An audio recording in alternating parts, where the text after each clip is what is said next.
Hi, my name is Caitlin. I'm one of the hosts of this show. My co-host Chloe will be joining me soon.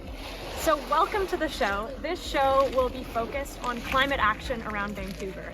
Because as a young person, I've found that the media has really focused on the negatives around climate change. We do need to be educated about what's going on, but I think it's also important to inspire hope around what people are already doing. Once you see what other people are doing, then you can come together with your friends and your community and make a huge impact in climate action. So one of the episodes we're doing about green transportation, we're doing another one about sustainable food choices, sustainable clothing.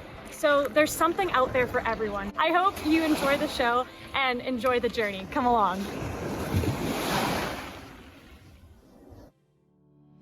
I've got a long journey ahead of me. What better way to kick things off than by meeting with my friend and mentor, Dr. Elaine Leung. She's a pretty big part of the reason I got into environmental work, so I thought I'd pay a visit and get some perspective.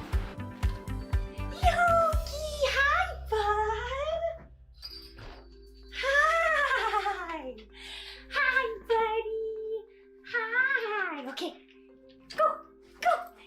Hi. Oh, you just want to play. Hi.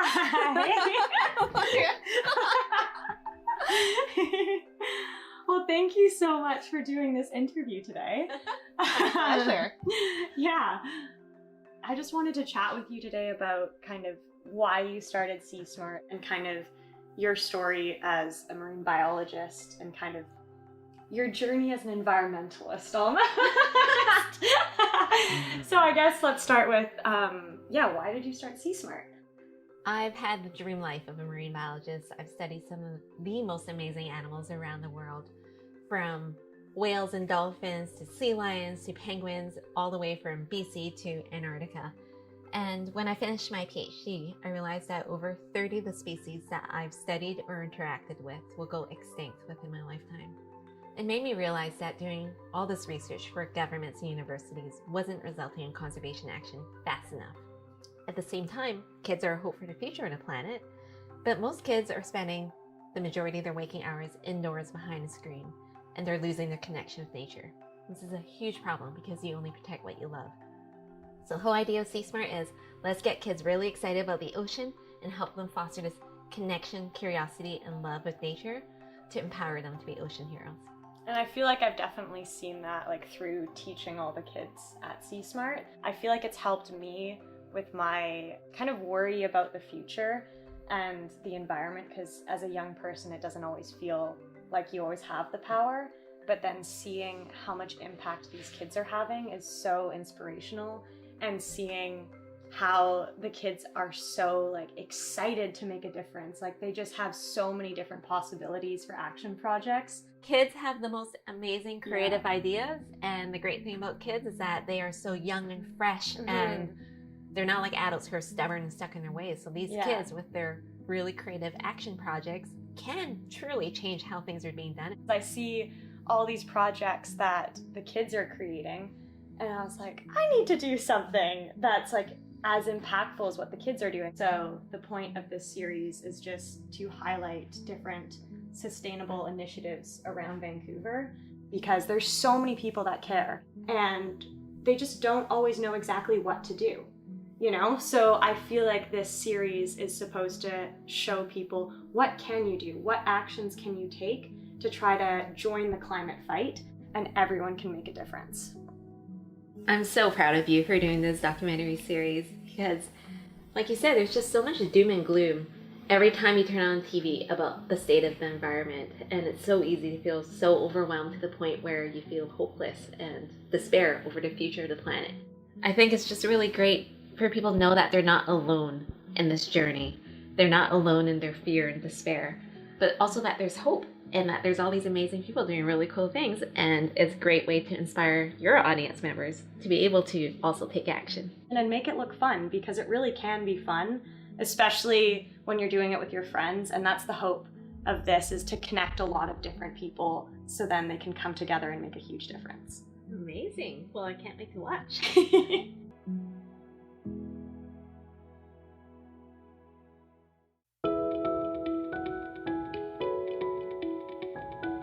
Hey! So good to see you. So good to to see you. How are you? I'm good. How are you? Good. Thank you so much for agreeing to be my co-host for the show. Well, yeah, no, thank you for asking me. Of course. Well, I thought you'd be the perfect person because I feel like we almost got into climate action together. Yeah, I guess we did. I think the first time it was really solidified for us was when we were like 16 and we had gone on this camping trip to Galiano Island with some of our friends. And while we were hiking and walking through the town, we came across the elementary school and they were actually planning a climate protest at the time, and we ended up joining them and making signs. Oh, I remember that. It was just such a good time, but I think it was also a moment where we realized that young people are really invested in this, and this is going to affect our future, and we need to get involved in this in a big way.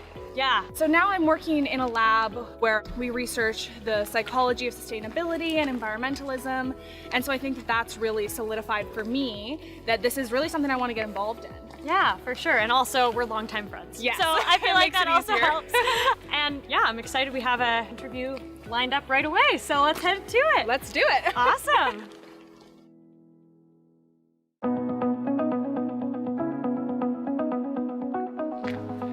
Hi, I'm Lily. I'm Caitlin. Nice to meet you. Nice to meet Hi, you. Chloe. Nice to meet you. Nice to meet you. Thank you so much for doing this interview. Thank you for inviting me. So I'm so excited to use iNaturalist today and identify different plants and animals. But first I wanted to get into a little bit of why did you get into ecology? Yeah, well, I started in high school with my high school's environmental club, and the teacher introduced me to iNaturalist as like something like we could do in the club as an event together. And so I started looking into iNaturalist and doing volunteering and research kind of related to ecology. And in the end, I ended up like on this major, ecology at UBC Okanagan. Can you tell us a bit about what iNaturalist is? Yeah, so iNaturalist is a citizen science database where like anyone from like you or me and like professionals can upload observations of wildlife, like plants, animals, fungi, basically anything that's wild to the platform. And with that, there includes like the location and details about like the species. And after uploading that, like other experts or people who know the species can confirm and kind of like confirm its location and where it's at. So it kind of, it can bridge the gap between maybe people who are professionals in the subject and the everyday person. Yeah, definitely. Everyone can contribute. So there'll be professionals on there who are really specified in one species, and there'll just be people who like nature and get out there every weekend to take some photos, and all of those observations count. Well, would you be able to show us how to use iNaturalist? Of course. Awesome. Okay, let's go.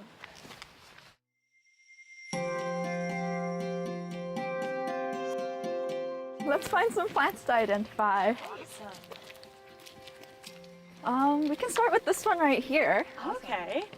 So to start making an observation, usually you want to take a picture of the wildlife, like plant, animal, or fungi. And with plants and fungi, you want to get multiple angles of the leaves and things. So you can start by pulling out your phone, using your phone. And just with the camera, you want to take a picture like of the top, of the branch, of what it looks like underneath. Okay. So we can start by doing that.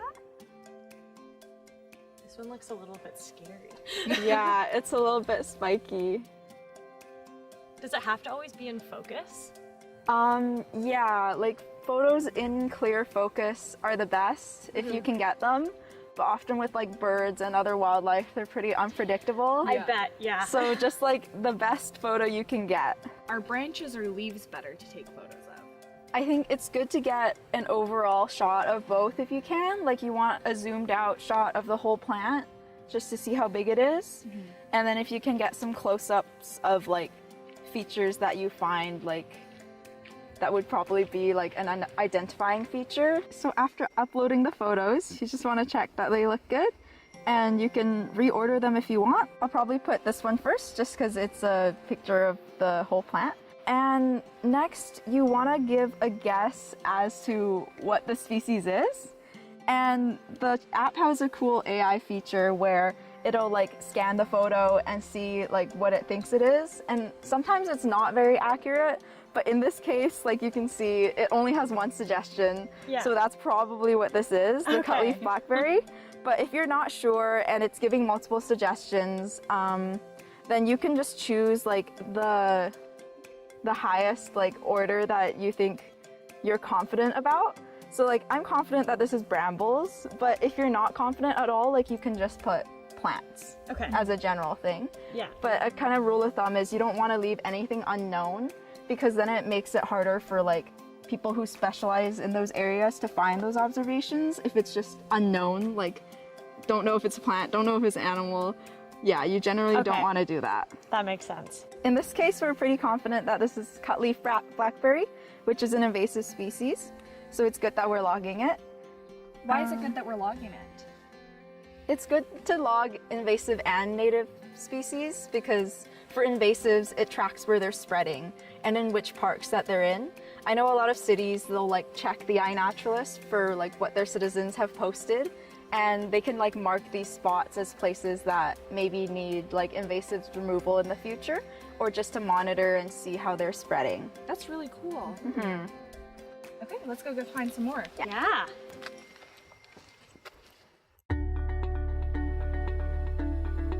So we found an invasive species. Do you think we could find a native species here too? Yeah, definitely. I think there are a lot of native species around that we can find. I think this is one of them right here. Ooh, I wonder what it is. I think this one is a sword fern. And we can definitely upload this to iNaturalist. Awesome. Yeah, so for this one, we want to do the same thing. We want to take out our phone, take some pictures of the whole plant, of the leaves, and of the underside if we want. Oh, very pretty on the underside. Yeah, and then after taking these photos, we want to take them to the app, take them to the iNaturalist app. And if your phone tracks your location with your photos, the location will automatically get added. But if not, you'll have to use the little pinpoint on the map thing in the app to let the app know like where you found the plant. So if other people come look, they can come to this spot and kind of see the same plant. Very cool. I see a lot of sword ferns around here, like all up in there is all sword ferns. Yeah. Nice to see that there's actually native species around here. Yeah, and I think they're one of the like most easily identifiable ones. Because I learned once that like they're called sword fern because each of the little leaves, it kind of looks like it has a little handle. Yeah. So if you were to like pick one off, it kind of looks like a little sword and it has that like edge on the end. Oh, that's very cool. I love that. Well, thank you so much for teaching us about course. iNaturalist. So fun. So I'm really excited to start doing this on my walks and hikes. Of course. I'm so excited that people are interested in it. Great, thank you so much, and we'll see you around. Thank you. See you. Bye. It's been cool thinking about how something even like a phone has a role to play in climate solutions. We're heading out to chat with a group of young climate trailblazers who've made solutions with a capital S their main mission. Hi. I'm Caitlin. I'm Chloe. So nice to meet you. Yeah. Nice to meet you guys too. Thank you so much for doing this interview. Sure. Nice to meet you. My name is Sam Cucharbo. I'm with Youth Climate Corps, British Columbia, and I'm the Vancouver project lead. Very cool. I'm Liana Salviejo, and I'm one of the climate action technicians. I'm Kaylee Johns, and I'm also a climate action technician with Vancouver. Would you be able to tell us a little bit about what Youth Climate Corp does?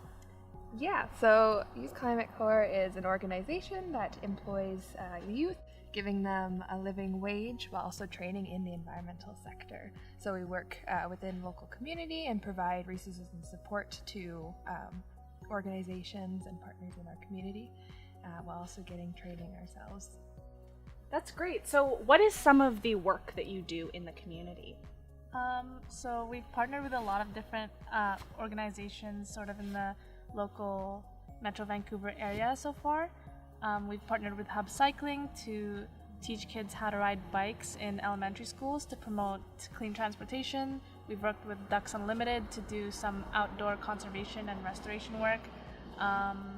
We are right now focused on our Climate Friendly Homes program, which is a program that we've entirely designed to kind of allow us to go into homes around the Hastings Sunrise area of Vancouver. And essentially our goal is to educate people and homeowners on energy savings and retrofits, rebates, heat pumps, how they can make their homes more comfortable and climate friendly. But we've done a lot of different types of work too. So those are sort of like some of the main projects. Every day and every week is sort of really different. So the job itself is very dynamic. That's amazing. So what's the power of having young people being the stewards of your organization? One of the benefits is getting young people to do work in their communities and giving them the tools and skills that they need to be able to make positive changes in their lives, but in also other people's lives. So I feel like because of the age of climate anxiety and all of that stuff, a lot of young people are stressed about what's going to happen in the future. Giving young people the opportunities to do this work in their communities gives them a lot of autonomy, and that in turn, they are able to deal with some of these mental health stressors that they might be dealing with. And it's really good to be working with young people because I feel like this sounds cheesy, but they are the future, and I feel like it's time for them to get the opportunities to make these changes. Yeah. What drew all of you to the Youth Climate Corps? For me, I'm just starting out in the environmental sector. I don't know exactly what direction I want to go in environmental action because there's so many directions you can go and so many ways you can kind of contribute and do your part in climate action. So this is a great opportunity to just try so many different things and find what I like. That's great. Yeah. And what about you? Yeah, for me, part of our work, we do a lot of networking and learning. So I feel like that's really beneficial for me since I can learn from a lot of different people and meet a lot of different people. And so really gaining those connections in the environmental space has been really beneficial for me. How has your organization addressed climate justice through your programs? I have to do a lot of outreach and stakeholder consultation and understanding all the different areas affecting different people, and in turn create projects and kind of tailor our program to suit those different needs. For example, we are looking into helping seniors, sort of have people to check up on them in times of a sort of need and anything like that. So I feel like we do communicate with the community members and find out all the different types of community members, from not just young people, but also seniors and some people with housing crisis. All of those people, we are trying to keep them into consideration. So I think that's important, and also just listening to what the community is saying. So how do you create a community around sustainability and climate justice? Having a community, I think, is the most important part. You're not having action or justice without community, because one person can't do this, can't solve all these issues. We can't do it alone. We have to do it together as a community. What advice do you have for people that are curious about getting into climate action and climate justice? What steps can they take to get involved? The biggest one would be understanding that climate action can look like a lot of different things. A lot of people think climate action is about planting trees. That is part of it, but it's bigger than that. And everyone's lives is actually affected by it somehow. A lot of people think that, it's outside of them. This climate crisis is not part of their lives, but it is. In your community and everywhere else, there's so many people who share the same passion for climate change and climate justice. And so you want to find ways to connect with those people, and also find the organizations, the groups that are doing the work in your local community, and find ways to do the work with them, connect with them, volunteer. There's so many different organizations out there that are already doing that sort of really great climate work. We're trying to figure out how organizations generate hope about climate change. So how does your organization help generate hope and empower young people? That's one of the most important things, because why would you do this work without hope? You gotta have hope and continue to have hope. And it can be tough sometimes, even when you see the numbers and the science and all that, and it's easy to lose hope. But I think a big part of this organization is just hands-on, being a part of the community, working with all these organizations, and just actually getting to see very tangible, meaningful work and getting to connect. And it's so empowering to get to see that, and it continues to fuel my passion to continue this work. It's not about young people just being in the background anymore. They're here to be leaders, and they can be leaders now. Just because you're young doesn't mean that you don't have anything to provide, So I think that's important, yeah. Just having our voices be heard, being brought to the table with a lot of these discussions, and our perspectives, and also just being included in a lot of the work being done. Because I guess young people, we want to have our voices heard, but we want to also have an opportunity to take action because we're also kind of tired of just talking. So we want to go and actually do hands-on work as well. Earlier you mentioned the Climate Friendly Homes program. Can you tell me a little bit more about that? So our Climate Friendly Homes program is, I guess, on the topic of what the everyday person can do to kind of tackle the kind of crisis and do their part in climate action. Our Climate Friendly Homes program is based around us going to people's homes and providing education and resources to teach people how to make their homes more energy efficient, reducing their carbon emissions, making them more climate friendly, as well as adapting to the effects of climate change, such as extreme heat events and such that people are affected by. The best thing is that it's free, so you don't have to pay for anything. A lot of times, things like this could cost you a lot of money, like getting these assessments done. But it's a preliminary sort of like assessment, and we are offering it for free to people. So I think that's also always good. Free is the best way ever. Yeah. I think also sort of a really big reason why there's a need for this type of program is that there's so many information out there about rebates, energy efficient home changes, retrofits and all of that, but it's sort of really inaccessible and not very digestible to the general public. There's a lot of information out there, but it's not a lot of people know about it. So how does this whole door-to-door thing work to try to get people wanting to improve their homes? Just trying to advertise our program, let them know about kind of climate-friendly homes things, maybe some topics that they're interested in, and getting them to register online at our sign-up form. Okay, perfect. Well, I see a house right here. Can we go try it? Definitely. Awesome.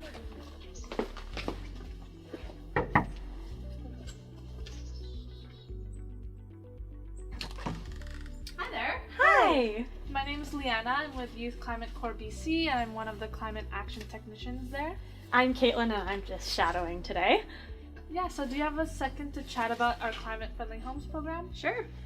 So essentially, our Climate Friendly Homes program is a free program being offered to residents in Vancouver right now, where we go around to homes and try to educate people on how they can make their homes more climate friendly in terms of energy efficiency, educating them about rebates, heat pumps, how to stay safe in extreme heat events, and all of that. So I can leave you with this pamphlet, and you can actually scan this QR code, which will take you to a link to where you can. Thanks. Perfect. Thank you.